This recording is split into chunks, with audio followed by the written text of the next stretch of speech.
Vous avez l'impression de vivre avec un enfant branché sur secteur. Ça court, ça parle, ça coupe la parole. Ça démarre 10 choses à la fois et n'en finit aucune. Et le soir, quand tout le monde est épuisé, il y a cette petite voix dans votre tête. Est-ce que j'ai raté quelque chose dans son éducation? Respirez. Bonjour, ici Rémi de mes conseils santé. Aujourd'hui, on va parler du TDAH, le trouble du déficit de l'attention avec ou sans hyperactivité.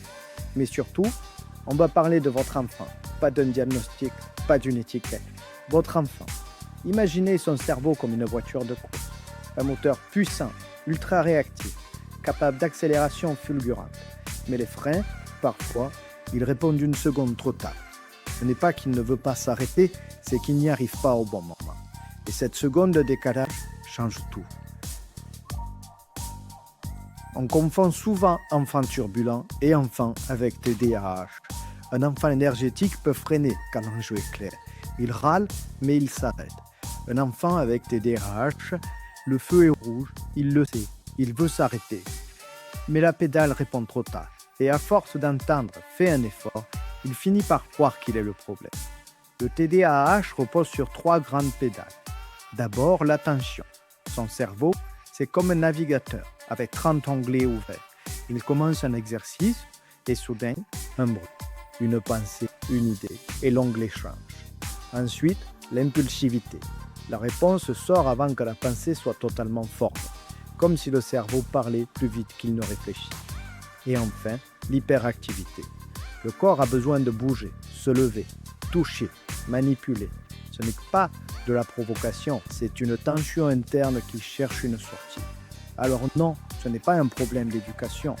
Les données actuelles parlent d'un trouble du neurodéveloppement. Certaines zones du cerveau, celles qui gèrent l'inhibition, fonctionnent différemment. Imaginez un chef d'orchestre un peu débordé. Les instruments jouent, mais la coordination est plus fragile.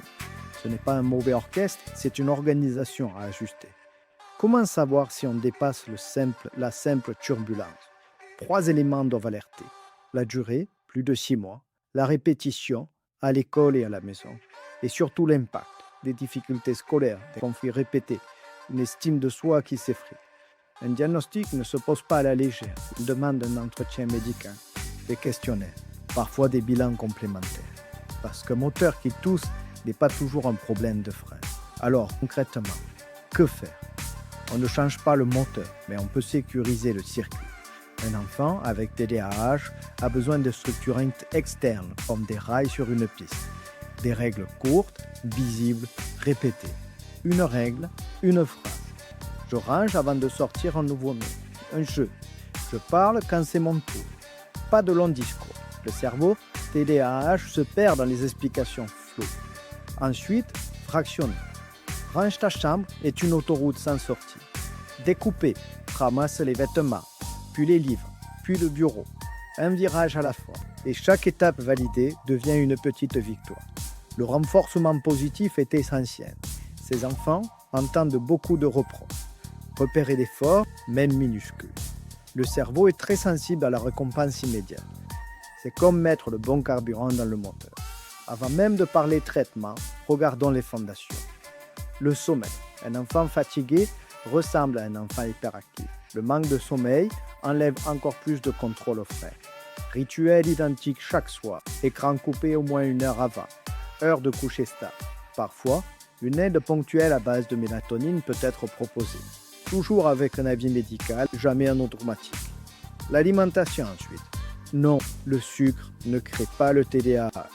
Mais un petit déjeuner riche en protéines aide à stabiliser la tension. Les oméga 3 soutiennent le développement cérébral, c'est un travail de fond silencieux. Le magnésium peut soutenir un système nerveux sous tension. On n'est pas dans la solution miracle, on optimise le terrain. Et le traitement médicamenteux. La question fait peur. Les psychostimulants comme le méthylphénidate peuvent améliorer la disponibilité attentionnelle. Ils agissent un peu comme si on aidait le chef d'orchestre à mieux coordonner l'ensemble. Mais ils nécessitent un suivi strict. Ils peuvent diminuer l'appétit, perturber le sommeil. Ce n'est ni une baguette magique, ni un échec parental. C'est une option médicale à discuter, sans pression, sans culpabilité. Certains parents se tournent aussi vers l'homéopathie en complément. Par exemple, Stramonium 9CH pour une agitation avec peur nocturne, Tarantula hispanica 9CH pour un besoin constant de mouvement, Chamomilla 9CH pour les colères explosives. En général, 3 à 5 granules, 1 à 2 fois par jour, mais toujours avec un professionnel formé et jamais un remplacement de suivi médical. Alors, que retenez-vous? Vous n'avez pas un enfant insupportable. Vous êtes peut-être un enfant avec un moteur puissant et un système de freinage particulier. Votre rôle n'est pas le juge, mais le copilote. Vous sécurisez, vous guidez, vous ajustez et petit à petit, il apprend à mieux freiner.